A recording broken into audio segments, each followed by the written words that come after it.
This is the best looking layout for the cast we've had in a while. There's a dubstep fire right here. Aaron's dancing down there. And with that, I'm going to tell everyone, hello and welcome to the AWKWARDCast. ANY and Keyframe wonder about random dribble. And today, we are missing our good old German boy.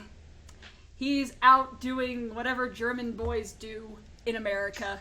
You know, traveling the world in a Studebaker, probably. I may have also been watching Muppet films the past few days. That does not surprise me at all, knowing you as a person. Are you, excuse me? Are you judging me? Sounds like he's judging you just a little. I judge everybody equally, Key. This is how I am. I mean, I know, this is... Anyways, so to have as a replacement for our good old ANY guest, we have our two most frequently appearing guests on the AWKWARDCast. We have Ambris as our co-host. Say hi, Ambris. Hello. Who are you? Who am I? That is a really, important question. Who are any of us, really? Are we Stardust? Are we really actually here? I'm convinced that we're all just furries on the inside. Well, you know what? This is a great way to wonder about random dribble. There you go, Max. I finished the the acronym that we... Wait, the acronym now is an... It only took 3 years. The acronym is an ANY and Keyframe wonder about random dribble today. It is Ambris, wow, and Keyframe wonder about random dribble. Anyway, as sure, guest, let's go with that. I'm just here then, I guess. As our guest, we have the good old-fashioned Emerald Comet boy, Irish guy. That is your full name now. I expect that to be your handle. Yeah, exactly. Like the deep, meaningful conversations that we've had all in the past. Nah, just Emerald Comet, Irish boy. Irish. They have me on this show when either one of them is sick or dying, or they go, "Are you absolutely sure we can't get anybody else?" That's all you need to know. Basically, when we can't get Jacksepticeye, we get you. Yeah, we can't get Aaron Hansen. One day. One day. You gotta live it. But Emerald, for people who may not remember you, who are you? What do you do? And why should we care? I'm apparently one of the most recurring guests on the show. Which, British Ninja, if you're watching this, I beat you. Did you just subtly flip him off? Okay. Just shh. We won't say anything.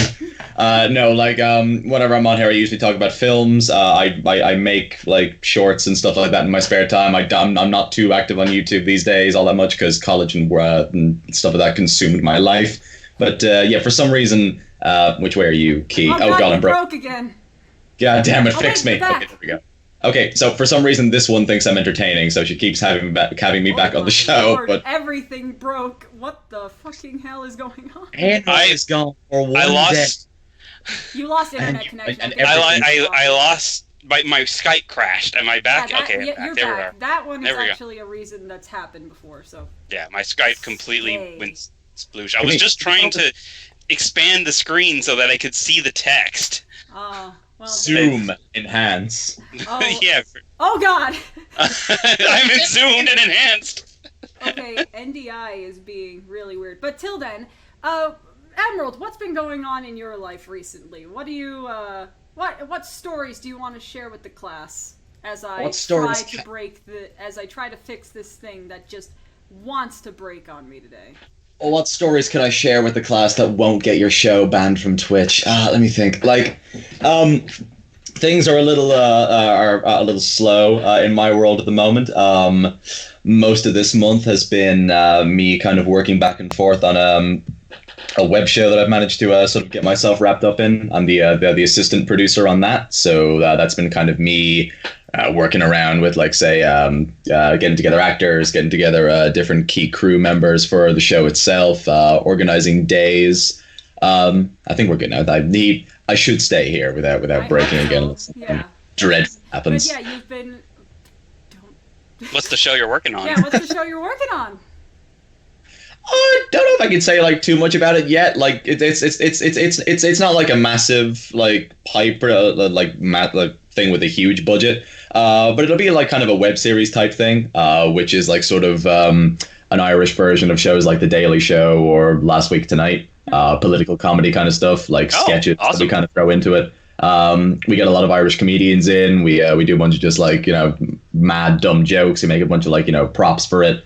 So like it's been an interesting thing to work on, for me, I live like quite far out in the countryside, away from the city where we shoot everything. So I'm up tomorrow now at 5:30 in the morning to get a train in, so I can be on time. But I'm nocturnal. I'm nocturnal during summer anyway. So like, hey Dad, like I'll live. It'll be fine. That's good. I wish I could do that. It's like right now, like since I'm still in early 20s range, it's fine. When I hit about like maybe 30, my body is probably just gonna like start just completely giving out. Yeah. Do this once keep doing this every day, I'll be dead at 40. I mean, isn't that the way everyone wants to live? Isn't that what that one furry song, Die Young, said? That was a furry song, right? Well, it was a Kesha song, but it was a music video that like had furries in it. Yeah. Yeah. It was like, what he said. I was like, also, according to the great observations from our omnipresent host. Fun fact: all three dudes, at 4 if we count Danny, have longer hair than Key. That is very true. Excuse me, boy. Are you insulting short hair? I will have you know that girls with short hair are sexy as fuck. I was going to say, you may have longer hair, but she still has the best hair. Yeah, but no. I might not be able to insult girls with short hair because I like short hair, but can I insult girls with rainbow hair? No, because that's me. Oh, well, now I just feel bad. I mean, I don't have purple in my hair, so it's not technically a full rainbow. It's just a parrot, but... Why don't you have, like, why isn't there purple? Could you not fit it? I just don't have purple hair dye. Fair enough. Top. You're like, what's been going on in your life? Let's get this train a moving even more onto the tracks. Meanwhile, you're grabbing bleach off screen and We try not to derail the show, yet we're forgetting the dumpster fire, which is right there. I derail the show every time. Max, I'm making a note here. When this cast goes up on YouTube, it must be called the Dumpster Cast and no other name. This is an executive note from your friend, Keyframe. I derail your guys' podcast every time I'm here. I know. Well, what's been going on in your life, Ambris? Oh, jeez. I've just been working. I've just been doing my commission work, like, just all the time. I've stressful, tired, trying to get my life together in some kind of, trying to be an adult.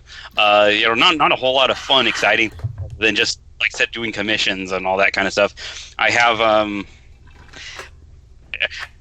starting today, though. Starting today, all right. I intend to take a break from all my commission work, and because it is Shark Week, I'm basically going to spend the entire week drawing my OC of the whole week, which hopefully my fan base will eat right up. I want to start developing like a shark. It will eat it all like sharks. Yes. Shark Week. I've been looking forward to this for a while. I was like, screw work. This week is me time, and I'm going to be spend the whole time developing my characters, my OC, her immediate family, who are all shark anthros and stuff. So it just seems like the appropriate thing to do, and should be fun. I'm looking forward to this week. I make a suggestion. No. You should do a picture of your shark girl with that little shark pup that's really popular on Twitter. It would be. Wait, what? There is a Twitter account. Yeah, the Twitter account that does all those comics of like baby Bulbasaur that just goes ba ba ba. Has a character that is a shark dog, like just a little shark pup, and it's adorable, and I love it. Though the Bulbasaur is much cuter because it's Bulbasaur. But yes, What about me? And a gracious host, what have you been up to in the last week well, or you guys month? may not notice this, but for once, I am actually wearing makeup on the show because my eyes are giant dark circles of hell. Oh, holy shit, it finally happened. What? You're wearing makeup on the show. Well, I mean, it's to cover up the dark circles so people are less concerned about me. I'm kidding, I'm actually not wearing makeup. I can still see the fact I'm wearing dark circles. It's, no, I'm making jokes at my own expense. I've been busy and tired. BronyCon is next week, and I have... Woo!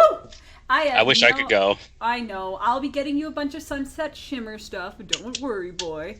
The thing is, like, that worries me that you know specifically just to get that stuff. Sunset is so many people's faves, fam. That's called just having good taste. Glimmer's better. Anyway, so... You mean, what was that? Diet Sunset Shimmer? Your false god is the one you call Shimmer. No, we're not going to go into this, but, like... Fight me! Sorry, go ahead. 1v1 me, Scrub Lord. Final destination, no items, only Fox only. Half of the production team here at the AWKWARDCast, I apologize for any fisties that get thrown between these two on the Dumpster Cast episode. Look, it's manager of the AWKWARDCast this whole time. It's over, Keyframe. I have the higher ground, as you can see in the stream. Oh God! It's to happen. She has control. She has control over the stream. I shouldn't have. I do have control over the stream. You push God's buttons, man. Come on. Oh God! I broke everything. I broke everything. Making a point. This is what happens when you try to play God. For people who are wondering, Aaron is hidden under Ambris right now. I have finally replaced him. Hold on. There you Chat's go. hit The for an chat, empty the void chat is blackness. back. There we go. And then I'm coming back right here. Stop breaking my show! Never! But no. Now don't play God again. I won't play God again. Good.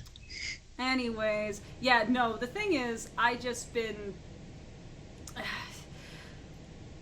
busy, you know, thinking about what's going on with BronyCon because there's going to be like 11,000 people there, and they keep the vendor chat in the vendor Discord very updated with the attendance numbers. We know more than what the general audience knows. Let's put it like that. And most of the GIFs in the vendor Discord is that one SpongeBob GIF inside of SpongeBob's head where all the SpongeBobs are running around and the office is on fire. I forgot his name! But no, like, the thing is just, I've just been working my ass off with my animation job and getting stuff done for BC, like sending out poster orders. Me and Sam Lion have been finishing up, like, our products. I have some last minute stuff that's just going to be normal prints, like, that freaking Skull Crusher Heavy Metal Fluttershy and the recent EQG short, because I cannot not draw that. I have yet to watch that, and I feel like I gotta. But it's beautiful. But no, and then besides that, I had one amazing moment, also related to bronies, this week. So I went to the gym to work out. I haven't been able to go to the gym in weeks because I've either been sick or traveling, blah, blah, blah. And I'm working out, and I complimented this girl's leggings, and she was like, "Oh, thanks." And we were having a discussion about pant pockets on women's pants not being big enough, which is a thing. And then she was like, "Hey, I like your hair. It looks like Rainbow Dash. I love it." And I had a moment, paused in mid, like, aerial crunch, being like, "Wait, did you say Rainbow Dash?" Yes. Oh, thank you very much.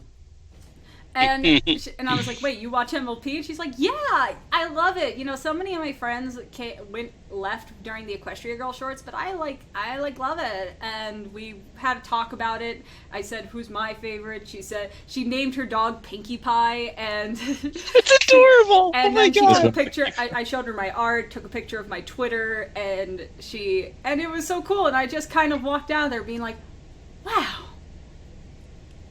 A brony in the wild." A brony in the wild.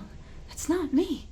course. But I think the best response was, "Oh, I'm going to be at BronyCon. I'm vending there," and she was like, "Dead ass." Like, dead ass? You gonna dead ass? So, just I've never heard someone say the term dead ass outside of Twitter typing. I just assume that's how people in California talk. Like, you know, that kind of internet lingo, like, finna gonna do this. And it's like, I still am weirded out when people say lol in real life. I've never heard anyone unironically say "lol" in real life. It's like I'd be concerned for anyone who says "lol" in real life. Or Lamau. I'm still trying to get over that. That's pretty much objectively worse. I mean, I've said what are some of the bad internet terms I've said over the course of my existence? I mean, I dab unironic. Wait, what do I do, Emerald? What do I do? Nothing. No, come on, say it. No, you're committed now. Other people observe my speech manner, my Chrissy-isms more than I observe my own, so... I can't, think of any off the top of my head. I just know that, I don't know, I feel like... No. Girl, you got rainbow hair. Okay, excuse me. I get lots of compliments for this. I imagine how hard is it to get your hair like that? That strikes me as incredibly difficult. I ever told the story of the adventure it was to get this hair? Because originally it wasn't rainbow. I don't think you have told this story. No, you haven't. Last I heard, you were considering orange or something else and then you made a comment about you posted the white hair and you were calling it cursed, and a lot of people, including me, were like, the white hair looks cool. No, it doesn't. I hate myself with blonde hair, but no. Gonna go anime with white hair. No, what it originally was going to be 2 tones of blue and then just red and orange on the bottom, so if I put my hair up it would be red and blue. The thing was, part of it, because I don't have straight up orange hair dye, I mixed yellow and red dye together, preschool color theory, but then it just made more yellow. And then the yellow went into the blue dye because I didn't think to put tin foils in between everything. So some colors merged together, and that's how we got green. And then I fell asleep with the hair dye in, and then I washed it out, and then we got rainbow parrot hair. So, and then, you know what? I kind of looked at it, I was like, you know what? This works. This works. Dead ass, I love it. And happy accident. Happy accident. And then which would be a great name for a pony, by the way. Happy accident. Happy accident. Actually, yeah. Just imagine, your name is Happy Accident, and you have to wonder, man, my parents named me that. I wonder what that's supposed to mean. It makes me think of Powerpuff Girls scene where it's like, don't worry, Professor, I was an accident too. But anyways, to get back on the rails of this train ride into hell, we have medias to talk about. So, let's start with Emerald. You were the first person to bring me medias. So, tell us about yesterday. So what I was going to do was that I was going to introduce this media in the form of a song, but I don't want to annoy your chat, and 2, I can't play an instrument. So, I'm just going to talk about, yesterday. So, this for any of you who are just moviegoers or whatever, or you just watch a lot of films. The writer of this movie is the same guy who wrote Love Actually, which is in Ireland, or just in England anyway, a bit of a Christmas tradition film. It's on every year. It's a great movie. A second. I love Love Actually. It sounds really familiar. I can't remember if I've watched it or not. It's a song that actually I think has a song from the Popeye musical, and it's... I think so, yeah. Bit of a tangent here from a second before we talk about yesterday, but Love Actually is basically a bunch of different people's kind of stories told at Christmas. And it's just a bunch of different, love stories that all kind of go on all at the same time, and they all kind of tie into each other in some way. Huh. Yeah. It just sounds really familiar. It's got a great cast. Think of any English or Irish actor that you can, and everybody's just in it. But yesterday, because it's the same dude who wrote this. So the story of this movie is that the main character is a struggling musician. He quit his job from being a teacher, and he's trying to make a living for himself, playing gigs and playing shows. He's struggling a lot, doesn't have a lot of people listening to him, and then he gets into a car crash, or he's riding on a bike and then gets hit by a bus. And then when he wakes up from his operation, he realizes that he is the only person in the whole world who remembers that the Beatles existed. Like, he goes back to his old room, and he finds that all of their records are gone. When he Googles the Beatles, it just comes up with, like, a picture of a Beatle. So he sets about trying to build a new music career for himself, and he rewrites all of the Beatles' songs and then sells them off as his own. And that's sort of like... that plot kind of runs in tandem with the plot of his manager, who is his best friend. He's also, like, kind of in love with. So it's the mix of him going off and all of a sudden becoming really successful and trying to keep with this girl who he loves, and sort of the mix that kind of goes into all of it. It's unapologetically, I kind of like kind of cheesy romance stories. And I kind of think that before we go into this one... As a Beatle once said, what is wrong with silly love songs? Yeah, exactly. And this is definitely like a silly love film. You know, like it's definitely a very crowd-pleasy movie. Like, you go into it, you come out like knowing that you're going to have a good time. And the movie is like a really good time all the way through. It's you know, it doesn't have any, like, you know, one or two like bust a gut laughing moments, but it's one of those where, like, you're laughing kind of the whole way through in small bursts. Other than that, it has great performances in it. Lily James, who is just like a personal favorite of mine, from Baby Driver, if any of you saw that. Ed Sheeran is in it for a little bit. He plays himself. I saw that in the trailer. What's he doing there? And he's actually not bad. Like, he had, I think, one cameo in a Game of Thrones episode, and I was like, oh, okay, that's cool. But then, like, he actually, like, properly acts in this, and, like, kind of, like, pulls it off, like, well enough. But no, yeah, I mean, like, there's stuff, like, here and there that the film kind of goes into about, like, what I found quite interesting about it was sort of a thing that it kind of discusses halfway through, is that how something like the Beatles couldn't really be done in, like, the modern music industry today, because so he it shows you the meticulous process that he goes through of trying to, you know, like, remember all the Beatles songs and trying to get all of them down, like tacking up like all the different lyrics on the wall and all that kind of thing. But it kind of, like, shows then as well, like, the corporate side of the music industry a little bit, and how, like, they kind of take the old ideas from the songs and kind of just, like, make it into more of, like, a modern thing, and it kind of loses the magic a little bit. So yeah, it definitely has that kind of sense of, like, the Beatles was lightning in a bottle, and something like it couldn't really be recreated today. Other than that, no. I would also imagine that, like, I mean, I've heard about this movie and it sounds very interesting, and, like, you know, it's really more philosophical than like actual concrete, you know, time travel. No, not time travel, but, like, alternate reality for physics or something. Because theoretically, if the Beatles never existed, the music industry today would be completely different than what we currently recognize it, since they were so integral to the trend of history. Oh, absolutely. So, and that's actually one of the things that the film establishes really early on, is that, like, you know, because so many bands and so many people were influenced by the Beatles. Like, one of the first things that he does when he goes home and he starts, like...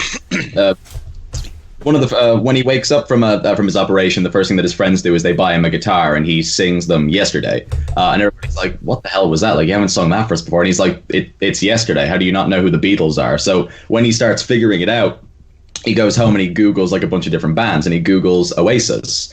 And Oasis is, like, a band who is, like, hugely influenced by the Beatles, and they don't exist in the other timeline either. Oh, so there is actual historical ramifications. Yeah, there is. And actually, did you mind flicking on the spoiler thing for, like, 1 second? This isn't, like, a massive spoiler, but it's just, like, a nice moment that happens towards the end of the film. How would you feel if I didn't have the spoiler thing in my layout?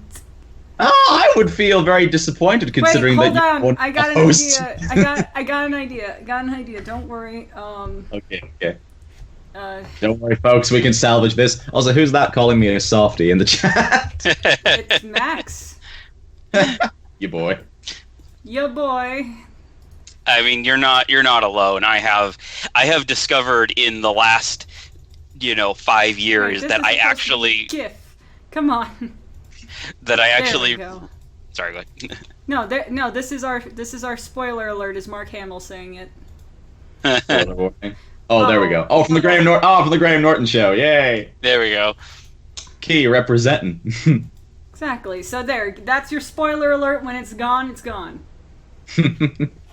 No, Ambris, were you you were going to say something else? Oh, you were talking about so you were being called a softie for liking silly romance movies. Of like, you're not alone. That in the last 5 years, I have discovered suddenly that I really like a lot of chick flicks.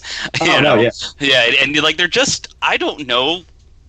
I mean, okay, chick flicks pretty broad term, but I definitely like the more upbeat, silly romance ones and or whatever, because I don't know, there's just a certain positivity to a lot of them that just like, oh, this is what I need in my life. I'm it's a feel good movie. Yeah, feel good, exactly, and a lot of I guess a lot of chick flicks just sort of fit that area of movie. I don't know how to describe it, but like I watched 13 Going on 30, Legally Blonde. What was my brain starting to go. Wait, you watched 13 Going on 30, the actual origin movie of the Hulk, because Mark Ruffalo is in it. Oh, I hate you. Sorry, people forget that a bunch of 90% of the Avengers are they got their starts in romantic comedies. You're right. I was blown away when I was watching it, and I'm like, whoa, that's Mark Ruffalo. What the heck is he doing? That's the Hulk. Oh yeah, Mark Ruffalo is considered a heartthrob at some point in his life. I remember Mark Ruffalo first from Eternal Sunshine of the Spotless Mind. He was in that. But what baffles me is that it's like Mark Ruffalo, his character in 13 Going on 30 is basically the same as his, oh God, why can't I remember? Bruce Banner. Bruce Banner, yeah. Bruce Banner persona is just sort of a little bit awkward, but sort of charming in the same way. It's funny how almost the same character is just not the Hulk. I'll talk about Mark Ruffalo spoilers, but yeah, what is the spoilery thing? So I could take my example off the screen. Sorry, I derailed. It's not like It's okay. It's not like a massive spoilery thing, but there's basically a bit towards the end of the movie when like he's kind of having just a big sort of internal crisis about whether or not he wants to keep hold of the newfound fame or like just run away with the girl that he loves, because like at this point she's like gone off with somebody else, and like he's sort of in that controlling space with the like the suits, the music suits who want to like own all the music and all that kind of thing. So he just sort of drives for a while. He looks up, it doesn't show you who he looks up, but he looks up someone on the internet and then drives out to their house and he meets up with this old man, and it's John Lennon. So he has a conversation with like 80-year-old John Lennon, because in this timeline he would have been shot. He wasn't shot. Yeah. And like there's just this great bit where like they're just talking about, all the things that he went on to sort of accomplish in his life, even though he didn't like, do the Beatles or anything. And he just stands up and he goes like, "How old are you?" "I'm 85. "That's fantastic. You lived to be 85. You need serious psychological help." "No, not anymore, I don't." So no, like it was just just like little things like that like I want to go see this movie. There's been no screenings where I live, and it sucks. I'm amazed that you hadn't gone seen it, because like as soon as I saw like people to, but there's no screenings at my theater, and that's the thing. This is supposed to be this is a major released film, because it's actually been it's an indie film. It by all accounts it's an indie film. It's Danny Boyle. It's the same dude who I think it's Danny Boyle. So I think it's the same guy who did Trainspotting. So like he's a big enough director, like, you know what I mean? Like he's got like some well acclaimed films. My friends want to be nice to me and take me to a movie theater that is playing this movie and just watch me cry at all the Beatles songs being used. If you want to buy a plane ticket to come over here the next couple of days, or if there's one down in Baltimore, sure, but I would love to go see it, but I don't know where it's even playing around here. I live like abandon BronyCon and go watch yesterday. Yeah. Guys, we'll make it a double feature with Across the Universe. Just make it a day. It might be, when you go to BronyCon, it might be playing somewhere around there. Who knows? Anyways, who would you recommend this movie to, and who do you think wouldn't like it? I guess if you're like me in some way and you just like you're into, like that kind of, nice feel good, like a little bit cheesy kind of rom-com thing, I think it'd be definitely very much up your alley. It's not too much of a thinking man's movie if you're like very into, like you want to like sit down and really analyze something in the way something looks. You're not probably going to get like a lot out of it, but it's I think that people who go see this movie know walking in that it's not going to be that kind of movie. And I feel like just going back to the whole chick flick thing earlier, I feel like if you it's not really a chick flick, and I feel like kind of giving a film like the kind of the feel goody kind of label kind of makes people sort of a bit standoffish to it. But like it's good. It's good. Is like my last kind of like bit that I'll say about it. If you want to go in and you want to be entertained and you want to have fun and you want to like get a bit of a nostalgia trip because like all the Beatles songs from across like all the different ages are coming out, go see it. It's a good time. Yeah, and don't worry, Max. I don't hate you. Toy Story 4 is a great movie. This just means when I come over there for Eurofurence, I have the full right to drag you to this movie if it's playing at Potsdamer. And you can't say no. Girth your loins, Maxim. Maxim? I don't know. I don't know what I'm saying anymore. You're calling him a condom? I don't think he's ever felt safe in his life. Last week? Ambris, help me here, bro. Okay, Ambris, what about your... No, you're on your own.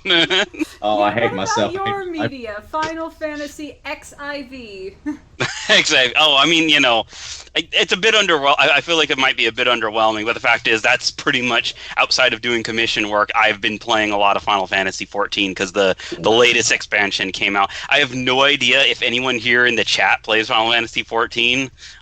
It's one of the MMOs. It's just a good fun time. It's one of the better.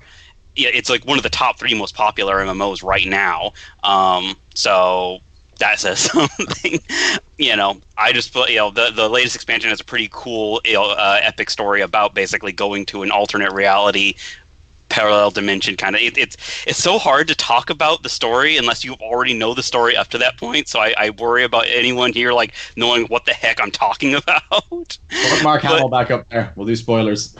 I'm not even gonna bother with. Don't worry about spoilers. There's so much of what I could say is not going to make any sense unless you've played the game. It's not even like a spoiler. There's like only one spoiler, and it only works if you're already partially invested in the story. Okay. So if you guys, if I'm sitting here waiting for someone in the chat to say if they've played it or not, and like I'm getting kind of. The last Final Fantasy game I played was 7, so.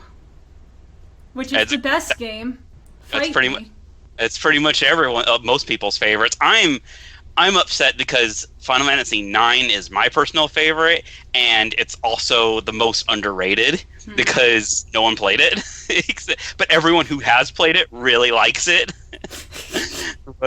which makes me sad. But I mean, everyone's played 7. Everyone likes 7. 7 is great. I worry that a lot of people deify it too much because it's not like it's flawless, but it is a really phenomenally good game that has influenced the JRPGs for pretty much ever forward. It is the Beatles of JRPGs.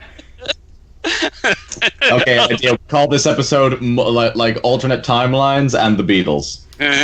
Alternate timelines and the Beatles. The Dumpster Cast. Like this thing has an alternate. Like you said. Beatles. Yeah, the expansion for 15, like the storyline's about an alternate timeline, right?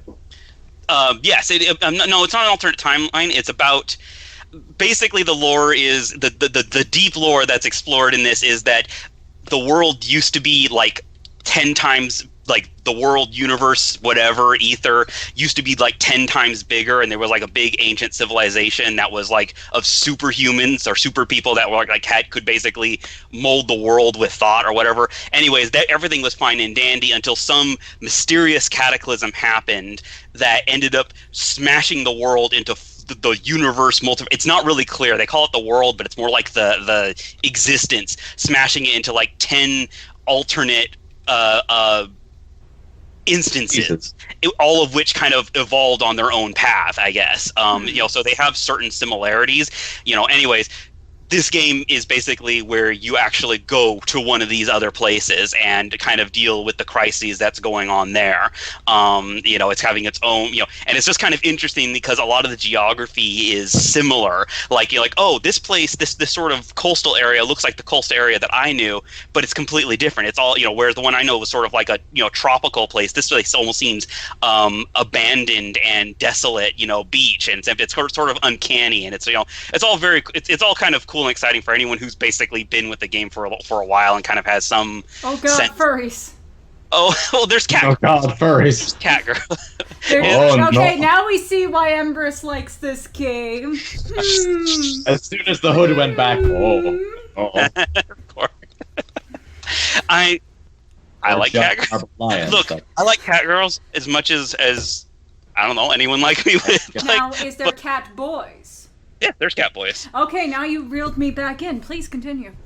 And thank God they did, because when Final Fantasy 14 first, like Final Fantasy 14 first came out, they actually only had cat girls, and it was such kind of like just a, you just kind of have to roll. Spawn like. The lore, and this is like I absolutely have to roll my eyes at. I don't know. I don't want to say fan service because that almost makes it that's not even right. I want to say I guess cringy, fan service lore is the idea that the catgirl race were that females. The population was like 90% girls, and there's only like 10 guys, and literally the guys were sequestered away and basically lived lives of harems to basically preserve the feature. Oh my God, cat! Freaking shoot, cat! They're everywhere. Oh no, they're coming for you. It's my actual cat. Anyways, so the idea was that they. So that like the males lived lives of like harem kings to be able to propagate the species. And I just had to roll my eyes at how Mars meets mom kind of shit right there. It's really, and that's oh my God, cat, stop it! Look, you started talking about cat girls, and the cat was like, I want in on this action.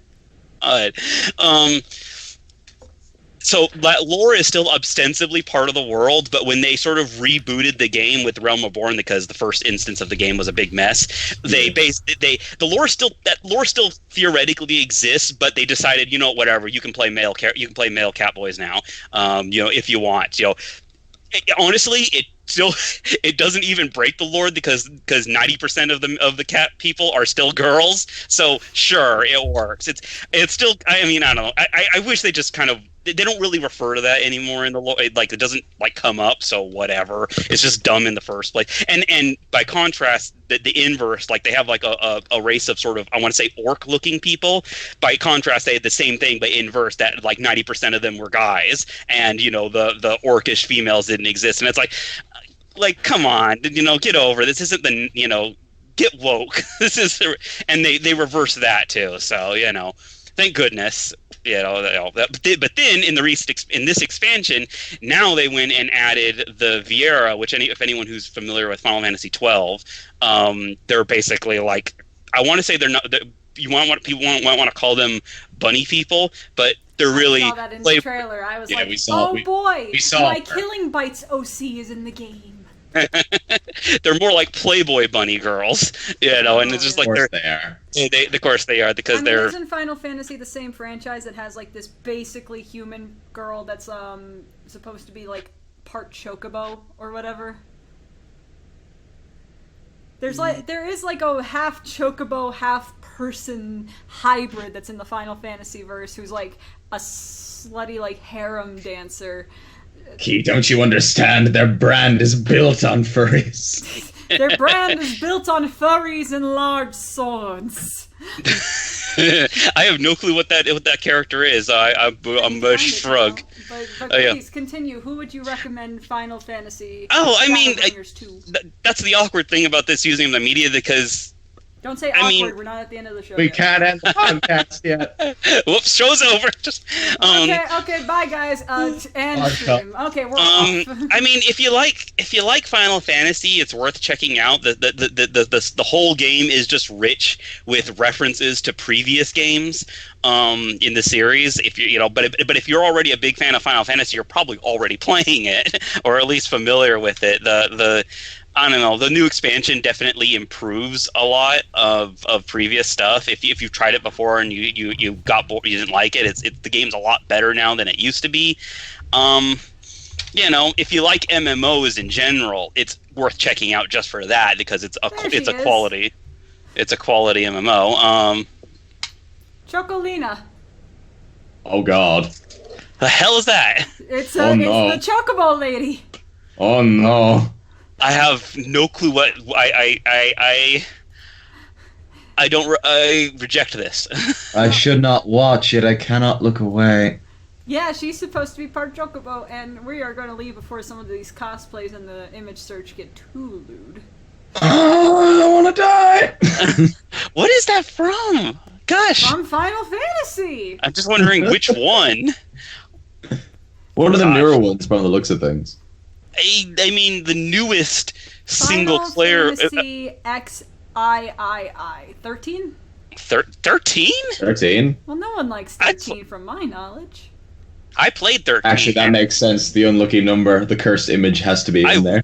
I wanted to like 13 simply because I like Lightning. Lightning's a really cool protagonist. It's like, 6-7 games since we've had a female protagonist, and she's a real cool. She's got a really cool, fun design.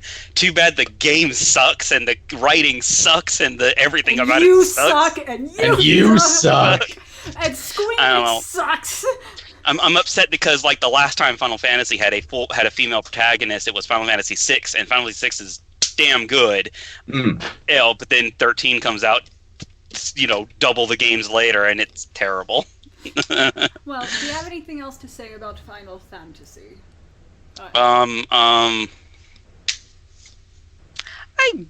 I don't know. I don't think I'm the biggest. Be underwhelming, but you've been able to spin quite a tale from it. I've been able to talk a lot. I don't know if anyone cares. This is why Ambris was probably on debate team as a child. No, never. I don't know what I'm talking about, but I can talk for a long time. By debate team, we mean that you brought a soapbox to the middle of the playground and just talked to whoever would hear. I can never shut up if I decide I don't want to shut up. My parents said that I was like a nice, quiet little baby, and then I started to talk. What happened? Anyways, so my media. Don't worry. Don't worry. I exist. So, over the course of this media, we've talked about Final Fantasy, one of the most influential game franchises of, I would say, of all time. I mean, there's that many games. And we talked about yesterday, a very philosophical, interesting thought piece of a film.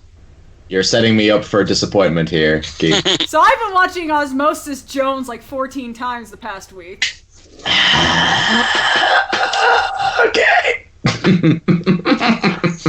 Yeah, you were telling me how you've spent more money than the buy cost just renting it repeatedly. Okay, let me explain. First of all, isn't that a great trailer that starts with Bill Murray eating an egg? No, okay, so the trailer does not do this movie justice. I've been watching. I grew up with the original Warner Brothers animated movies, so technically this one's not Warner Brothers, but it was purchased by Warner Brothers, which is Cats Don't Dance, and then Osmosis Jones, then Looney Tunes Back in Action. All these things from Warner Brothers Animation before Warner Brothers Animation flopped, and then we had to wait 10 years until the Lego Movie came out, and I have to say, as much people give shit, I think Osmosis Jones is objectively a good movie. I think it's, if you view it through the lens of what it is, basically a crime drama, it seems like it's a competently made movie. I think its animation is very on point. It just, I don't know, grosses me out. Well, here's the thing. It is actually, strangely enough, very nicely animated. Yeah, it is. Yeah. Yeah, if you just don't watch the Bill Murray parts, this movie is amazing. Because here's the thing, the reason why the movie is like so gross out humor during the live action parts is that it was directed by, I think, like the Farley brothers, which is I think the people who made Dumb and Dumber. But the animated parts are done by different directors. This movie had 4 directors. And I feel like this is a giant thing of these two departments did not communicate with each other, because the tonal whiplash that you get from watching the animated portions and the live action portions until like the fucking 3rd act is astounding. Because the animated parts are actually kind of serious and like a very competent buddy cop movie. And the movie was originally supposed to be PG-13, and you can really tell that by the animated segments. Like, I think the only parts that they really cut out that were PG-13 was, I think there was, like, a gym in testicles. God damn it. Which, I'm fine with this. But, like, I really love this. I was watching it a lot, and I'm like, wow, this movie, the animated parts, is actually really charismatic. Like, I love the character of Ozzy, and the character of Drix is one of my favorite characters. Like, I love fish out of water, kind of straight-laced characters a lot anyway, and David Hyde Pierce, who, if people want to know another animated character he played, what's his name? Doppler, the dog character in Treasure Planet, the one that gets with Captain Amelia. Oh, alright. Yeah, cool. And he's just... And I love the fact he's CG animated, and he's a foreign object inside of the body because he's a cold pill. So it actually makes sense why he's not animated like everyone else who's animated in 2D, like all the rest of the organic matter in the movie, which is actually really goddamn smart. I never even realized. I literally have not seen this movie since I was a kid, and it was in theaters. So I don't think that actually stood out to me at the time. But you're right. I think you're. Wow, like, mind blown. I had a discussion with Saberspark about this movie because he was like, "I saw your tweet on Twitter. Why are you watching Osmosis Jones?" And I was like, and we were talking about it, and I said how that is, and he's like, "I've never fucking noticed that before. That's actually really clever." And I'm like, "I know, right?" And then I get woke. Yeah. I appreciate this movie now more as a grown-up than I do when I was a kid. I actually felt more grossed out and not liking this movie as a kid, but watching it now I can actually appreciate the effort that was put into the animated parts, like writing-wise too. And I actually recommend people watching this movie maybe do a smarter thing than I did, which is I keep renting the movie off of YouTube Movies for like $2.99, and I keep thinking, oh, after I'm done, I'm not going to want to watch this, sit down and watch this again. And I've been repeating this thing for like a week because the rentals last 48 hours, and so I may have spent like $20 renting Osmosis Jones over and over again when I think it only costs like $10 to buy the movie straight up on YouTube Movies. Don't clap at me. I'm not guilty. You have a problem. I do not have a problem. I do not have a problem. Problem. Hey. And before she says she can quit anytime she wants. Bill Murray slowly die by Lawrence Fishburne villain, which, by the way, Thrax is an amazing looking villain. Yeah, look, all the animation aspects of that movie are actually really good. The character designs are like fantastic. I'm only realizing that as I'm thinking about it. That was like a pretty phenomenal. And I'm like sad and nostalgic for quality 2D animation since it's been completely supplanted by 3D animation. So I'm sitting like, man, that was probably like some of some of the last 2D animation that like had really good budget and really good direction and all that kind of stuff, and a really creative, unique vision. Like they really went with the idea of the human inside the human body, but New York, and they really attacked that and like they nailed it. And it's like, damn. Yeah. It makes me sad that the movie is so brought down by like just the really gross Bill Murray parts, and it's just yeah. And especially since so much of this movie is creative, like Thrax is just really a really fucking cool villain, like especially when he's just like, well, baby, you looking fine. And also the fact the fire is actually molecules, and like I love this movie so damn much. And people need to give it more credit, and people need to watch it, and then just be like, you know what? Just accept that the Bill Murray parts have to exist for the rest of this movie to exist. Nah, just I want an edit on. I just want an edit on YouTube that Osmosis Jones, but without Bill Murray. Do either of you remember the Osmosis Jones animated series that they made? Ozzy and Drix. Yes. Where yes. they imply in the pilot that Bill Murray's character does not actually change his ways and is sicker than ever by the time Ozzy and Drix leave his body. Yeah. Which is kind of sad if you think about it, but... But I remember that show because Tim Curry played not one but two villains on the show, because I think he was like the villain in the pilot episode as Scarlet Fever, yes, he was, and then he was nicotine addiction in the smoking episode. That show was really fucking good, but the one thing about that show that I love so much is that it would rip animation from the movie to recycle it, and it's such, you have TV, Kids WB, Saturday morning cartoon quality, and then the movie Osmosis Jones. It's just jarring. That's actually really funny. The most jarring one was that they had the part where the dam, like the nose dam, breaks, and they have the entire scene from the movie play, and then Jeff Bennett's girly scream overlaid on it like a fucking abridged series. It's a fantastic. But I would recommend, if you want to watch one of those that weird experimental phase of 2D animation that was the early 2000s, watch Osmosis Jones. I think you'll find more out of it than you think you will. Anyways, onwards to the Q and the A's. I just in before we start getting YouTube memes of Osmosis Jones, but every time someone says Ozzy, it's the movie again. Brandy, but yeah, let me see if there was any questions on Twitter, and then we can wait. Let me, of course, change to our great waiting screen right there. Oh, yay! Question time. It's the Q&A. No, though I don't think we got any Twitter questions.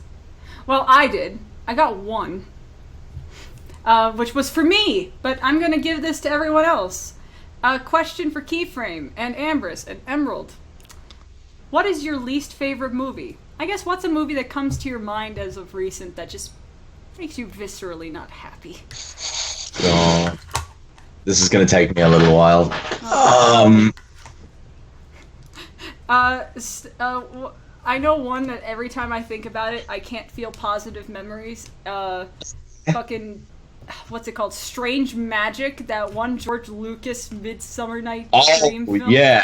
I remember watching that with A&Y.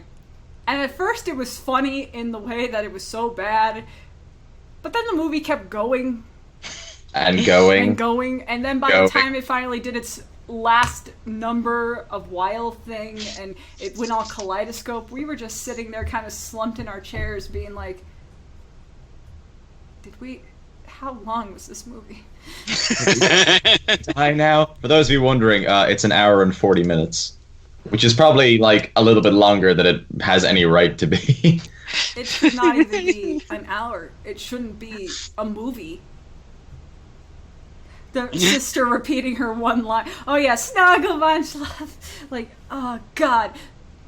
That movie. I haven't seen this movie Alan at all. Cumming does not deserve to be in this movie. I have no clue what this movie is. Strange Magic is an animated movie by George Lucas, who wanted to make a Star Wars for girls, so he made this terrible jukebox musical using the Midsummer Night's Dream plot line from Shakespeare, and it's so bad, I hate it. For frame of reference, Ambris, its budget was between $70 and $100 million. It made back at the box office $13.6 million. I think that's what we call a flop. For people watching on YouTube, I'll have A&Y link Cell Specs' recap of the movie using only sock puppets. It's great. That sounds amazing. But yeah, that's my answer. What about you two? Can you guys think of a movie off the top of your heads that you just Like, sorry, go ahead. No, you first, because like I'm still thinking. I'm still thinking myself. It's like I'm kind of. Oh no, it's like having two Maxes. The thing is I feel like I'm going to say something, and then 30 minutes from now, I'm going to like, no, there was a way better thing to talk about than that. It's like, it always open happens. For the chat. Always if you guys have one that you guys want to share, say it in the chat. Yeah, see, like my first like one of my reflexes is I want to say the Batman v Superman movie, just because, but it's sort of like, everybody thinks everyone doesn't like those movies, but I don't know. I didn't actually watch it myself, but I'm a big fan of just the superhero genre, aesthetic, everything about it, and it just sort of feels like that movie just. And just Zack Snyder's sensibility about superheroes in general is just the kind of like the worst, offensive, most toxic thing you could do to superheroes, and that movie seems to just encapsulate it, and in the way that like and to criticize it in the way that Movie Bob does is that movie is bad only in the way that talented people can make bad things. That's a great way to put it.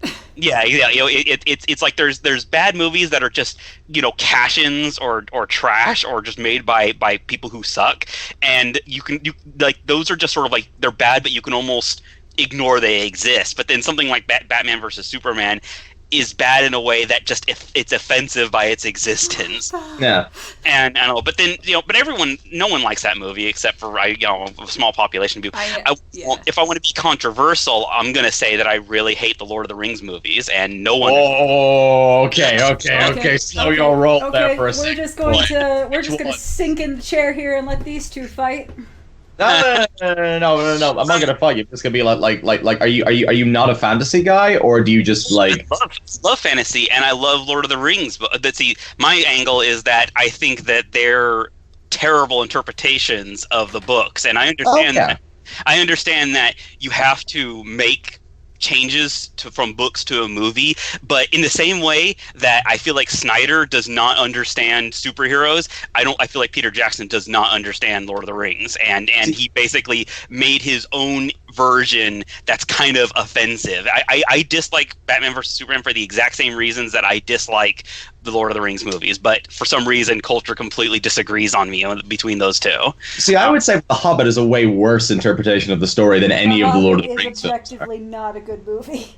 See, I haven't watched it. Terrible movie. All the Hobbit movies, like the first Hobbit movie is no, it's okay. I'm sorry. The first Hobbit movie is passable. Like Martin Freeman as Bilbo Baggins, like I think is like pretty ideal casting, and like it's nice to see Ian McKellen back doing like the Gandalf thing, but like just from the first film like just onwards, all the Hobbit movies like just like completely fall apart. Like you want to talk about like adding shit and like drawing out something that didn't at all need to be drawn out. The Hobbit is like the pinnacle of all of that, in my opinion, and I get what you're saying, because like from a purely filmmaking perspective, it is a thing that you really do need to think about if you're going to adapt someone's work. Yeah, especially something as lengthy as Lord of the Rings. So, I mean, like they're all huge. They're huge, yeah. But I think that like having respect for the author's work is like definitely something that's very important. But I personally am kind of the opinion is that like, because I was watching Just Right doing a sort of like deep breakdown on The Hobbit, and he kind of brought up a very interesting point, which was basically that it's kind of a weird thing when people make films, is that if fans or people who are very like hardcore fans of a book see something that is kind of like changed or like like very different from the source material portrayed on screen, that they tend to usually like lay the blame back on the director. And Just Right was basically saying like it's strange how directors are considered lesser artists when compared to like the authors of a book, and also kind of bring up the idea of like, yes, having respect for an author's work is very important, but like why do we need to see the same thing twice? Like it's nice to read things and like. people also forget that the written form and the visual form are two very different mediums. Oh yeah, yeah, exactly. Like you could have like the written word. Like anybody can have like 1,000 different interpretations of how it looks, but a movie's got to stick with one. It's like how Game of Thrones ended. Now I fucking love Game of Thrones. I love the books. I love the whole. I love most of the series. I love the lore. I love everything about it. The madness that is sprung up on the internet in like the last couple of weeks of like people writing in death threats to the show's writers because they completely because they departed so much from the books, and they completely did a 180 on all the a load of the character arcs. And I agree with them on that. Yes, characters did complete 180s, and there was a lot of stuff changed. And the fact of the matter is that the two showrunners wanted to be done with Game of Thrones as quickly as possible because they wanted to move on to other projects. Which, on one hand, fair, because they've been working on the same thing for like 10 years. If you spend all your time just to one project, you get fatigued. You'd want to move on to something else. But I do also think that like that's there, but it will also kind of never really, destroy any of the other seasons, which up to like, for anybody who hasn't seen Game of Thrones, if anyone's interested, seasons 1 through 6 are genuinely the best things that have come out of television, I think, in the last 10 years. But yeah, like it'll never, destroy those seasons and how great they were, or like how good the book series is. But from what I haven't watched any Game of Thrones, so that's just me. But I it's too edgy for me. It sounds too dark and edgy. I like The Lord of the Rings. I like my fantasy more. I want to say fantastical and optimistic. Game of Thrones, I respect what it does, but it's not for me. It just seems too dark. It seems too dark. But what I was going to say though is that you say those seasons are the best, but as they get towards the end, and especially like the last season, from what I understand, that's when they're making up their own shit and not following the trend of the writer. And so I think that kind of says something about, sometimes the writer is the superior creative. I mean, it's a case by case scenario, but kind of like going back to Lord of the Rings, the movies. People like Lord of the Rings movies, but I think they like them only because of the parts that are accurate to Tolkien's writing, or the parts that are respectful of that. Peter Jackson as a director, what did he make before the Lord of the Rings? He made cheesy, gross horror movies that never were successful. That were Lord of the Rings. Yeah, and none of them were great. What did he make after Lord of the Rings? A bunch of big blockbusters that all have failed and nobody likes. Peter Jackson's a hack.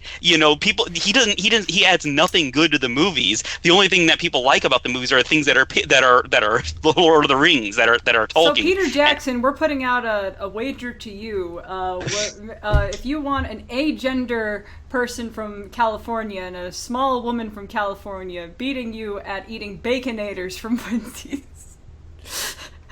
Where did this come from? When we were challenging Aaron Hansen to come onto the AWKWARDCast by challenging to eat a bunch of Baconators from Wendy's. Oh. This was before you came. Peter Jackson, if you're watching, I'll be there. I'll talk to you about this movie. I mean, I'm at this, in Peter Jackson, he's also just kind of arrogant. He's gone on record as saying, he said Tolkien's a bad writer. He said Tolkien is not a good writer, even though he's adapting the guy's work. Even though the guy has gotten the Author of the Century award, he literally made that award for him. He's saying is a terrible writer. So I just kind of have a lot of baggage about that, and I've grown up with that baggage, and no one sharing my opinion. At this point, I've just learned to live with it, and like whatever. I'm not going to get confrontational with people because it's more energy than it's worth to get to. Yeah. That was absolutely fair enough. I'll still always have. I just feel that the various cartoon movie adaptations. Bakshi one? Yeah, it's like the Ralph Bakshi one, and then like the other one that's done like the Return of the King one that's done in a different style with, I forget who did it. That's the same people who probably did The Hobbit. Rankin Bass, I think. Maybe. Yeah, Rankin Bass. That's it. But yours are choices are Batman v Superman and Lord of the Rings. Emerald, you've had plenty of time to think about what movie you don't like. I've had plenty of time to think about what movie I don't like, and then the rest of that time was gone over was over talking about Lord of the Rings. And also, you're gonna hate me because the only movies I can think of that I like it takes a lot to piss me off, and like there's no like this is probably this is gonna be a terrible answer because every time I come on here, I'm the fucking movie guy, but I can't think of a film that fills me to the core with vehement anger enough to the point where even the thought of it, I just get into a full blown argument with people. I don't like Cat in the Hat. I don't like the movie, but I'm not gonna completely go out of my way and just be it doesn't fill me with enough rage to the point. Yeah, well, like I said, there's movies that no one likes because they're just bad. What's a movie that you at least have a critical opinion of that everybody else loves? Ooh, okay. Ask movie that film student what he doesn't like that everyone does. A movie that I don't like that everybody else likes. Oh God, I can give you a controversial opinion about this isn't really a movie. Give me a controversial one. We already had one that put us down a deep, dark Tolkien rabbit. Peter Jackson. This isn't even necessarily me saying, oh, I hate this movie and everybody else loves it. This is just an opinion that I just have about certain movies. I think the Temple of Doom is the best Indiana Jones film. And for some reason, people always disagree with me about it. Because I'm I get it. All of them, with the exception of Crystal Skull, are great. But just, I love Temple of Doom. Anytime anyone's oh, hey, we're going to put on fucking Indiana Jones when you want to watch, I'm always Temple of Doom. Always, first. But because that's the one, that's the one that everybody thinks is the worst, aside from Crystal Skull. But yeah. I like that Crystal Skull is its own distinction. It needs to be its own distinction. We just have to put it outside. Yeah. We'll let you back in the I think it'll be over soon.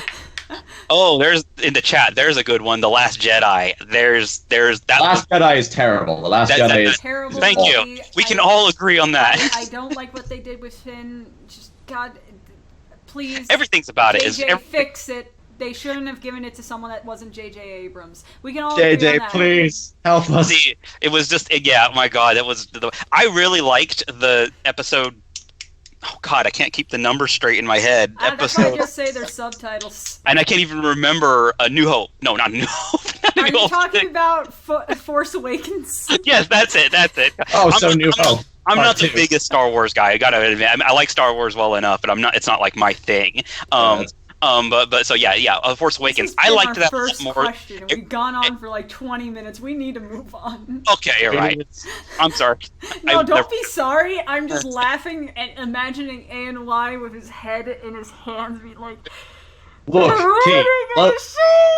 Look, low key, right? Low key. My goal is to one day be on the longest episode of this show. So the longer we keep this going, the better. Just invite me and I'll make it. The longest episode of the show is if both hosts aren't here, then it's not a true awkward cast. Just invite me. I will drag out every conversation and never shut up. All for an hour and a half and longer. Right, so let's see. We didn't get a lot of questions today. Here we are from Angry Latino Noises. Sad is one thing, salty is another. What is the saltiest you've got over something an acquaintance did to you? Ooh. Can I just... An acquaintance? Do you want to just... I feel like you have something to say, Key, so do you want to... I could just say anything that Max has ever done on this show that has made me just go But no, I mean... It's hard to say for me because I have a personal mantra. I can get annoyed very easily, but I don't get mad easily. So that just means I'm annoyed a lot of the time. And I tend to get salty when... I mean, my general consensus is the most salty I am is when people treat my... when I have a friend, and then all my other friends get treated good by this friend, and then I'm treated like I am the lesser friend. I am the background character in people's lives. Then I get salty, because I'm just well, fuck you too, buddy! But I guess, I don't know, I guess the saltiest I've ever got... No, okay, here's a silly one. The saltiest I've ever gotten was, I was in theater club, and we had Pokemon Stadium. Oh, hell yeah. On a CRT TV in the theater. We were just at the theater early and we were playing it. And I was winning once. And the guy did not want me to win, so he unplugged the TV. Did you cook and eat that guy? I'm not a cannibal. I'm a theater person. I just put hot glue in his costume like a normal person. I was about to say, well, act like you're gonna cook and eat him then. Oh, yes. To be or not to be? That is the question. That is the question. I can't get it off! For this fire pan is the moon, and your ass is the sun. Nah, just... Shall I prepare these for summer's day? Not soon, because you'll be dead. I'm not a sociopath. But, like, despite things, but... You know, I always get salty when I'm winning something. Like, this has happened multiple times. I'm winning at something, and the person does not know how to accept being a loser. And when they're at being like, I get more salty than that than if I actually lose. It's just like, man, you know how to kill the fun, don't you, buddy? Half the fun is playing the game. Yeah, no one wants to play with a sore loser. I've had that's... You're giving me flashbacks to, like, when I was, like, 5 to 12, because I was a very bad loser when I was a kid. When I was 5 to 25. 5 to 28. Just 5 to 25. Only 20, man. Come on. There's 5 more years left. It's my buffer. But yeah. What about you, Emerald? What's the saltiest you've been? Like, again, like it takes a lot to, like, really make me mad about something. I guess, like, the last time I got, like, genuinely mad... Well, I mean, salty is not equate to mad. Salty is just, like, irritated, annoyed. A little bitter, maybe. Bitter. Don't you hear, buddy? No, because I genuinely, like, because I had something where, like, I was, like, angry, but, you know, like I try and live by an idea of, like not a lot really phases me.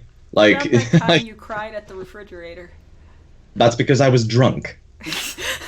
Okay, here's what that was. I was thinking about something and it was bothering me for like a day and a half, and then when I like really heavily drink, I can't control myself, so I cry. Also, we were drinking my Long Island iced teas, which your Long Island iced teas are not Long Island iced teas. Those are suicides in a cup. I make them properly now. Ambris, to give you the lore of what happened here, and also for the chat. This story begins when I finished my exams when I was coming out of secondary school. And my dad was like, okay, great. So when you're finished, we're going to make cocktails. And I was like, great. So I grabbed hold of this like massive book from, I think, the New York Times or something, which is just like a bunch of just different cocktail recipes. And I kick in the door of his office and I'm like, fuck you, we're making Long Island iced teas. Now, I had never measured a cocktail before, so I didn't know what the proper thing was. So I just throw in a 50 milliliter thing, which is like that size of everything. And and my long-suffering mother, halfway through the evening after drinking half of it, gets up, swaying a little bit, and is like, son, I think I'm going to go to bed. So I knocked out my mother. That was fun. And I just made them backwards from then on in. And then like we had all, and when I say we, it was me, it was Key, it was ANY, and it was British Ninja. We were all hanging out at his place for CoxCon, Jesse Cox's convention, and I made them for everyone that night with the intent that everybody would be drunk, and I turned Key into Plato. Because I wasn't Plato, I was Alexander Hamilton, and you will get that right. Nuts! Long story short, I started reciting the U.S. Constitution in someone's backyard until we all just kind of lied down on the grass, being like, huh. But no, what that's drunk. No, I distinctly remember you being like I only caught snippets of it, but I remember you being like, the revolution is coming, and just I have very vague memories of that night. My memories kind of go like, I remember us playing King's Cup, putting sunglasses on a dog, being in the grass, and then bed. Do you remember there being a point in the evening where we had all poured like a load of booze just all into the big cup in the middle, and no one had lost in a while, and I just said fuck it and picked up the thing and drank it all? Yes, I remember that, Emerald. I do. But what about a time you were genuinely angry? Ow. I'm gonna peek the audio there. That's gonna be fun in post. Okay, look, like it takes a lot to get me like annoyed. I like not a lot phases me. If ever like something like mildly irritating kind of comes my way, I'm always just like, I either back up or I'm just like, okay, I see that like, you know, someone else is angry about something or like something shitty is going on here, but we'll figure out a way to like, you know, just like kind of solve it. I get more annoyed when just like someone like talks shit more like about like my friends. Like I remember someone. I was supposed to make a film at the start of the summer. We have like 40% of it done, and then we had a bit of a malfunction on set. But we were meeting people the next day for like a meeting, and a friend of mine came in and he was really upset, and he basically just said that someone had said something to him about just like his ability or his skill at like making films or whatever, and that like that made me. It makes me more angry when people talk shit about the people that I like rather than when people talk shit to me. Because people have been talking shit to me. So this may shock you. This may shock you, but people have been talking shit to me for 20 years. And I'm just like, forget, whatever. When you were born, the doctor was like, man, this is one ugly baby. Is it a boy or a girl? It is something. I can't tell. I just imagine, I don't know. Imagine, you know, newborn you just like the fingers. But I wouldn't know but I wouldn't know what it was, so I would just go like that. You were a classy gentleman from the womb. Why did it hurt so much giving birth to this thing, Doctor? It had its pinkies up during the entire birthing process. It was its own stirrup. Oh, God! God. Okay, what about you, Ambris? What's a salty time for you? I'm really struggling because, like, I don't get salty at people. I like if people do something that upsets me in some way, my first reflex is to talk it out and get it resolved, and then I don't know, it doesn't stand out in my memory if I've ever been slighted in that kind of way. I don't tend to. Yes, I can't. I'm struggling to find the time that I get salty at things that aren't people, all the time. I get salty when I'm trying to drive to some place to do some kind of errand and everything happens in the least efficient way possible with just the worst traffic lights, someone getting in the way, or the place ends up being closed for 30 minutes more than I thought it was, or whatever. And then I get really salty about my day and the world out to make everything inconvenient or difficult for me as possible. And that's that's what I get salty about, and that happens to me all the time, every day of my life, and I'm really trying to just learn to chill because airports in particular are salt factories. Yes, exactly. Oh God! Oh, no. I remember. I think me and Max were flying to EQLA, and in Paris they individually interviewed every person going on the flight, and this delayed the flight by like an hour or two. And I just remember just being so annoyed because we were up since 6 a.m. to get to this, because we had to fly out of Berlin, then fly to Paris, and then fly away. So it was like, this was not the first leg of our journey. So it was just like, it's just kind of like, did you pack your own bag? Has anyone else been in the contest? It's like, you already went through TSA, lady. Why do you need to ask us again? Jesus Christ. But I mean, Airports, aside from that, huh? No, sorry, I was just like, airports like just guaranteed to leave you stressed and irritated. Sorry, but I mean, aside from that, like arguably there's just weird drama that happens on social media, and to some degree it makes me salty, but to some degree it's also screw you, blocked. Social media. You mean the picture we have in the middle between you and Sam? Yeah, exactly. It's just like this that. This lovely diorama that we have. This is just an art piece of Twitter. But like being a freelance artist, and like you just get weird shit that you start to deal with, at one point there was a guy, like, because I was drawing Rainbow Dash and Anthro Rainbow Dash with muscle tone, as I would imagine an athletic person would be, and this person was just like, oh, my muscles are so gross on girls or something like that, and it's just like, wow, screw you, dude. You blocked. And you can go, that way, Yeah, away from here. Exactly. It's like, wow, screw that person, and I think I just blocked them. But I was like sort of just mad at their general tone and whatever. Like, and I really like I shouldn't have gotten mad. I should have just said block them and you're a lost loser, you know. But I got mad.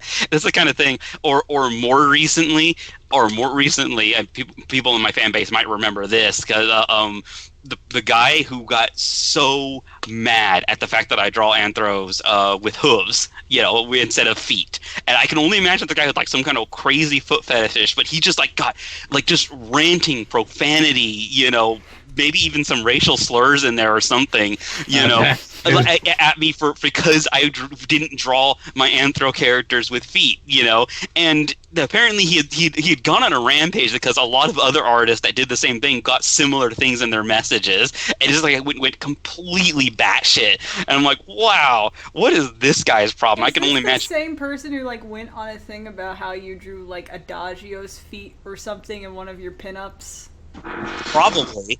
That sounds about right. There's something about that, and again, it's like that made me salty because it's just like, wow, what is your problem? I'm just, you know, minding my own business, doing my own thing, and you come here and I really shouldn't like let those things bother me because who cares? And I just block the dude, but nonetheless, it makes me like frustrated and upset and salty and just like, god damn, what is this guy's problem? I'm not, you know, so I don't know. That's the best thing I can think of because, you know, any other, yes, that GIF. Oh, I live by that GIF. She is fucking goals. I want it. I have it in the back, but not in the arms. That GIF is literally like swoon. Okay, we are putting this away now because I.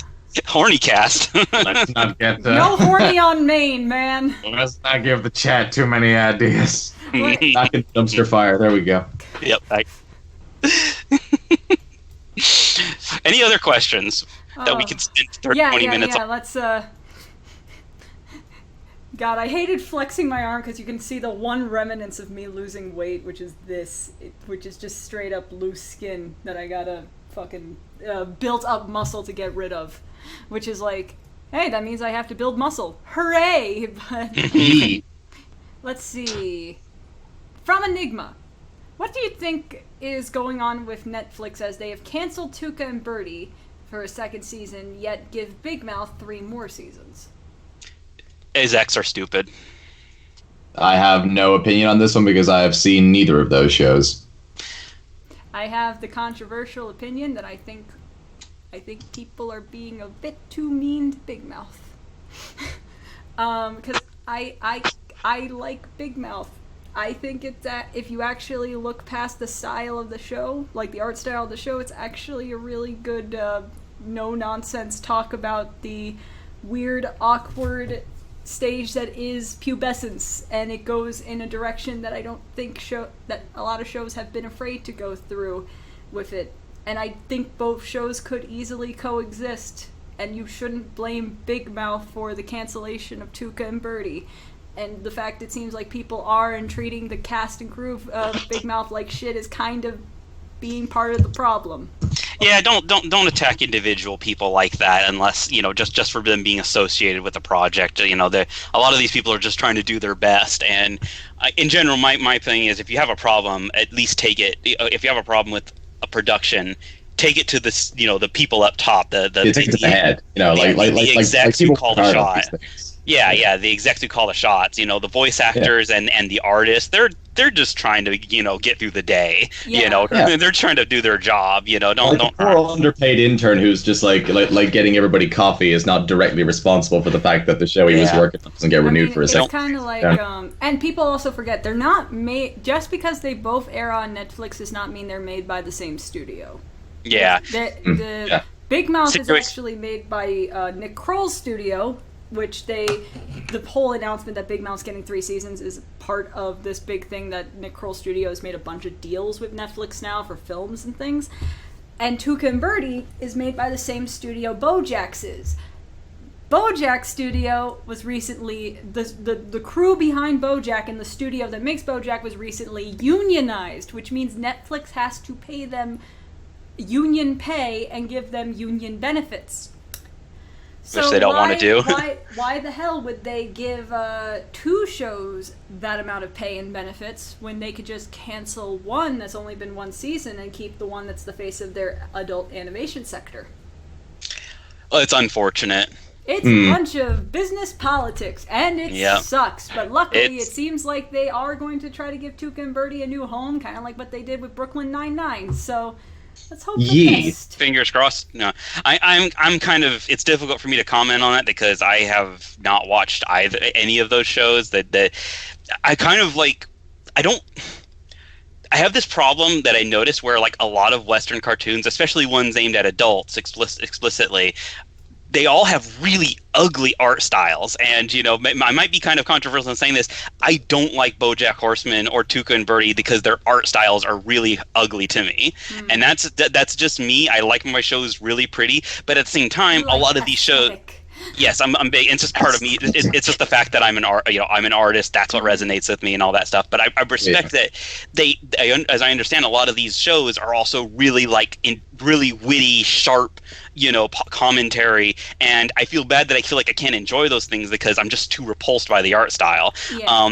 Meanwhile, cartoons from the other side of the pond in Japan are all super pretty and fantastic to look at, but so many animes have horrendous, shitty writing, and you cannot they're just ridiculous premises that. I'm all for like fan servicey premises or things that are just fun, but sometimes these just go so far off into just absurd cringe territory without I feel like you can have fan service, and I mean I use that in a much more general term than most people think of it. I mean like a fun show.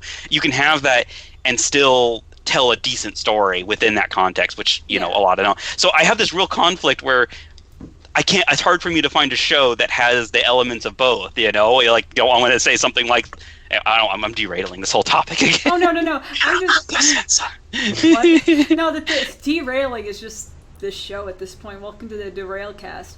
But no, just to say also, to people who criticize the art style of Big Mouth with the topic matters that they go into, do you want them to be nice-looking characters? Because then isn't that? I feel like they kind of make the art style of the show that grotesque because it's like horny Justin pubescent kids, so it's not child porn. There might be a point to that. I mean, it might be intentional. It might look the way it does intentionally. Puberty is a gross part of life, so it should be gross. To me, I think stylistic suck is a thing that needs to be utilized. But no, here's a question that is a horrible, disgusting question. Oh, yay. Yay, my favorite. Denim we have Ninja. a kill, fuck, marry question here? No, it's not. No, this is the one before it. Oh, yee. From Denim Ninja, to borrow a question I saw elsewhere in social media, are mashed potatoes just Irish guacamole?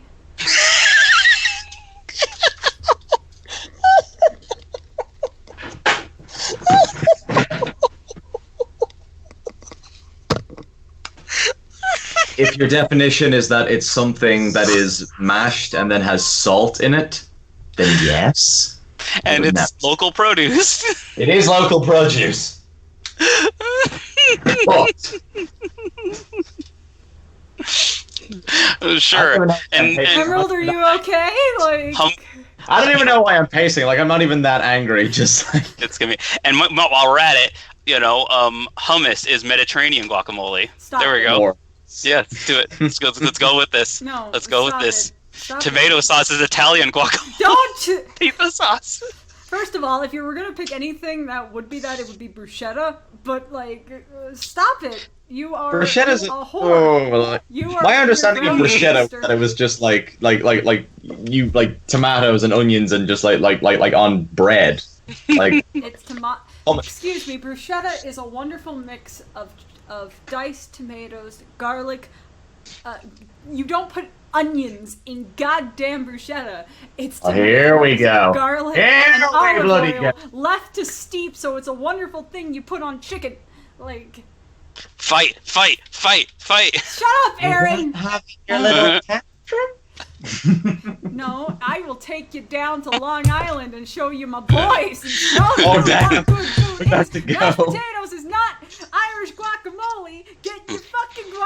guac shit out of my delicacies. You live in California! You people are all about extra guacamole! I hate guacamole. Really? Are you really Californian then? I'm not! She's I'm not. from New York, you goddamn troglodyte! Look how angry I've she is been all called- the time. She could be from anywhere but New York. I've been called a I am. I've been called a troglodyte. That's the first in my life. I'm honored. No, okay, you want to hear the story of me first trying avocado toast? I would love to hear the first time you tried avocado toast. It's because of the fucking German that I host this show with. Because, first of all, this man buys avocados. And I swear I've never seen someone almost waste food as much as ANY has. Oh. Really? Well, here's the thing. He has a miracle fridge that, like, food never goes bad in it, but he doesn't put the avocados in the fridge until he uses them. But avocados go bad really quickly. But no, so he got an avocado, and he was like, okay, I should have this for breakfast, and he puts avocado on a piece of bread. He doesn't even toast the damn bread, first of all. That seems a bit meh. That's very like oof territory. And he was like, do you want to try it? And I'm like, no. And he's like, okay, try it. And I'm like, fine, peer pressure. You know, by saying try it very passively. You gotta know what it feels like. You want an avocado hit? I know, but look, the best way to put it is Ridiculous avocado noise. toast. That is the millennial term. I know that What I wanna it's know- just a piece of bread, Max, but I tried it and I'm just like, it feels like you put solid water on a piece of bread and then you put some pepper on it. Guacamole doesn't taste like anything. Why do you want to put something on a piece of already plain food like bread if it doesn't taste like anything? That's why you need to flavor it with others. Why do you think that guacamole has like fucking lemon and lime juice and like salt Then and why fucking don't you just spiced have onions in it? salsa? No! Salsa inherently already has flavor because tomatoes have flavor. Why? But tomatoes why are of the utilize devil. such a flavorless piece of nothingness and then go to the extra effort to spice it up when you can just have something that has inherent flavor, like putting tomato on a piece of bread? I get more out of the tomato. I like both. I like both Zed. salsa and avocado. Good guacamole. Zed. No, No one asked you. I Anyway. know you didn't put. You put like you used half of the avocado, and then the other half of the avocado you did put in the fridge for a bit. That's what I'm saying. You didn't put the whole avocado in the fridge. But no, point is, avocado is a useless fucking vegetable. I don't think it's a vegetable, is it? fruit. It has a seed. Yeah, it's a fruit. It's a useless fucking gourd. It's delicious. And you don't need it. It's nothing. It's not delicious. It's nothingness. What's delicious is the spices. It's nothing but a transporter of spice. I'll eat raw avocado. With a It's spoon. okay. Calm down. Not okay. It's okay. So about that Oh, question gosh, about that question about one time where you got real salty. Yeah, here's the answer, folks. The fucking God. I swear to God, no. When I visit Berlin, he's going to be like, "Hey, Chrissy, you want breakfast?" And I'm like, "Sure." His entire Avocado counter- toast. I haven't gone to the grocery store, so here's some avocado No, toast, he just- all He pre-toasted. just has nothing but a countertop filled with avocados. I just wonder how You know he this affords man, to though. live He eating will avocado. eat all of them. So, Might take him a while, but he'll do it. You just described every potato chip ever. No! Shut up! How dare Potatoes you. inherently have flavor. Say, I would argue guacamole has the same amount of flavor as potato. They You really shut do. your whore mouth! I come from the land of potatoes, and I can tell you that is not true. I come from the land of avocados. I come from the Sorry. land down under. I mean, I live in South California, and you know, I have lots of Mexican heritage, so That's fair. Okay. So I'm not trusting Max's opinion on any potato chip because he had fucking scrambled egg-flavored potato chips at his apartment once. It was some kind of egg-flavored thing, and it was disgusting. And the fact that he had money that he used to buy this. The fact that you had money. And with this, a very wise man. With this money, you bought. This money. There's a great quote by a wise man named John Cena that said, "You have the whole power of the internet, and this is what you decide to do with it. You have the power of disposable income, and that's what you decide to do with it. Buy 80 potato chips." I don't care you kept them! You had the free choice to put those out of your house! You're just yelling at words on a screen, please stop! Make me and your sister eat them! I love how we discuss popular movies and dislikes and criticism, and we're all mature adults about it. But then we start talking about guacamole, and everyone's losing their shit. No, I think I'm losing my shit, and you guys are just entertained. Real talk. This is probably the greatest episode we've done of this show ever. Why? Because I'm mad about potatoes and avocados. Welcome to AWKWARDCast. Combination of everything.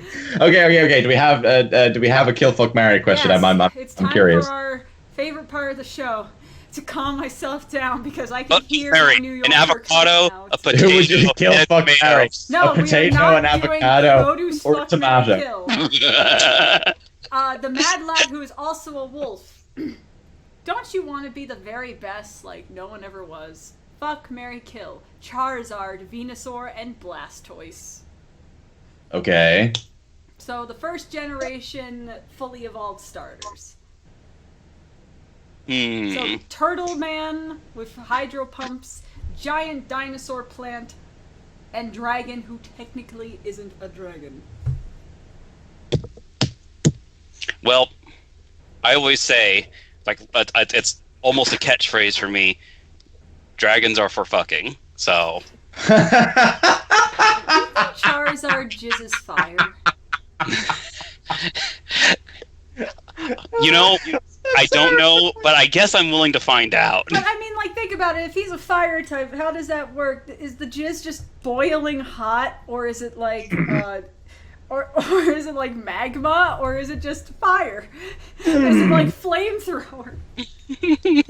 Okay, also, please would you? stop. Also, I could put them up on stream. Sure. I aim to please. Venusaur, Blastoise, then fuck Charizard. That's not Charizard. I would marry Blastoise because he looks like he could take care of you. He looks very huggable and like he just looks like someone you could hug. He's very lovable. And then I'd kill Venusaur, the freaking tentacle hentai monster that it is. Okay. So you'd fuck a dragon, but you draw the line at tentacle monster. Yes, tentacles they're are not tentacles. They're vines. Here's controversial opinion. Tentacles are disgusting. Dragons are hot. Moving on. Oh, I see what you did there, because he's a hot dragon. Anyway, I would marry Venusaur, because Bulbasaur is was always the one that I pick whenever I go back and I play those games, and he's a plant. He oxidates probably the area around you. His needs are probably a bit more simple. He's a big boy. He probably has a very slow metabolism. Probably wouldn't need to give him that much food or water, so he'll be fine. Easy to take care of. Would you give me that look? It's the lack of look I'm giving you because I'm not looking you in the eye. That's the point. No, just like, you know what? I'm going to marry this person. Seems very low maintenance. I don't have to actually take care of them. I don't have to pay them any mind. They have the sun. They have the sun.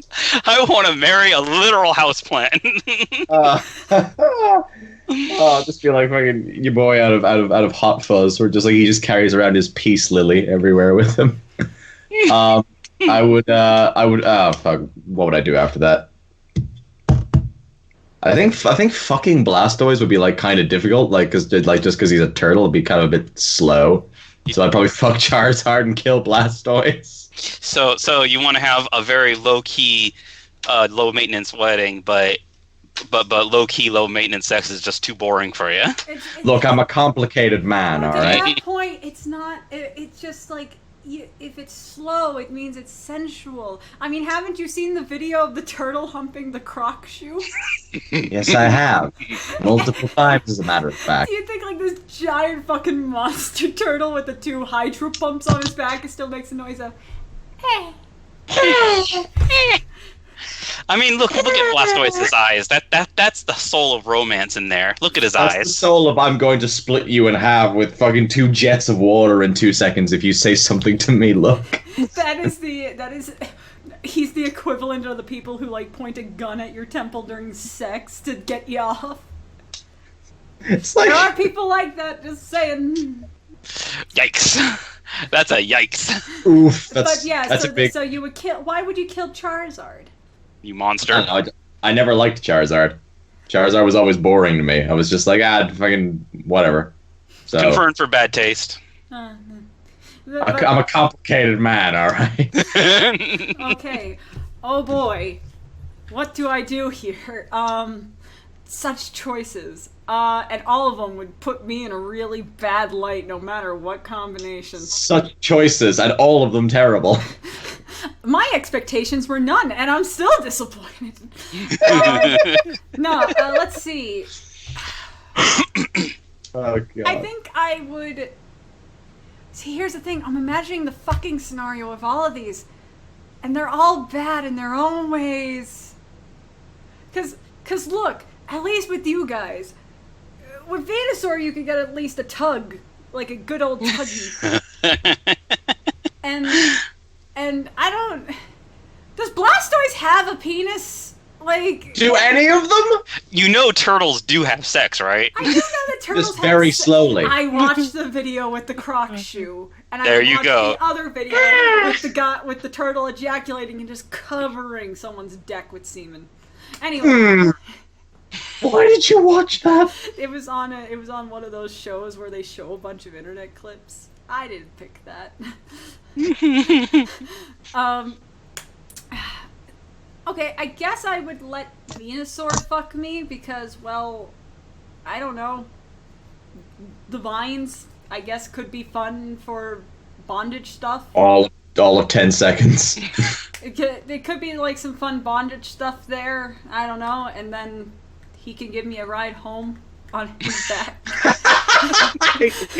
So he's a fuck and Uber ride. So, and then I guess yes, but Charizard's flying is not a great ride, I guess. Charizard can't learn fly. Yes, he can. He's got wings. In the original games, he couldn't learn fly. Oh, but that's bullshit old game logic. We got You could fly on a Pidgey, but you couldn't fly on Charizard. Also, Pidgey had wings. He has wings. Pidgey's also as big as a pigeon, as a fucking sparrow. Charizard's a literal. So you're just holding onto his legs just while you're like. I mean, here's the other thing. Charizard technically isn't a dragon type. Yeah, I know, but he's a dragon type. The Executor 3-headed palm tree thing in a Alolan form is a dragon. But not him. But so I guess I would marry him out of pity. I will marry Charizard out of pity. Wow. You want to marry out of pity. You want to marry out of ease. I'm the only one who loves my Blastoise. But no, I will marry Charizard out of pity, being like, don't worry, baby, you're a dragon for me. And then at night, I will kill him by putting out his flame tail, which will kill him, and then take his dragon scales and make a nice looking coat. So, and then I would kill Blastoise, so then I can have turtle soup for the rest of my life. I will never go hungry again. No, you can't do that. You can't marry and then kill. You can't tell me what to do with my marriage. What? This guy up here wanted to marry it because he didn't have to feed it. And in a past show, Max wanted to marry a bunch of collective robots that didn't have brains because it would just clean up his house. Y'all have terrible definitions of marriage. What? I have a terrible definition of love. No, I think that's what the fine. problem is. Fine. You know what? I'll still marry Charizard out of pity, but maybe it will grow into a loving relationship because he'll keep me warm, both physically and emotionally. Because, yeah, you know what? Charizard went through a lot of character development in the original Pokemon show because he didn't like Ash anymore. And then he did, and then he came back and helped him defeat Entei, and it was good. And so I guess maybe I'm marrying him for nostalgic purposes. Aww. But yet I'm fucking Venusaur Yeah. because Bulbasaur was also my starter Pokemon, so it's like I'm fucking the child that I raised. Big yikes. Big yikes. Emerald, let me ask you, me just saying that right now, how did that make you feel? It's a little fucking awkward. A and Y and Key say hi to the people in the chat. The memes are seen on this live stream as they talk about random grabs. Time for awkward guests. It's the awkward. Random guests and funny gags on the awkward guests. It's the awkward. Hard work and analysis, which you do not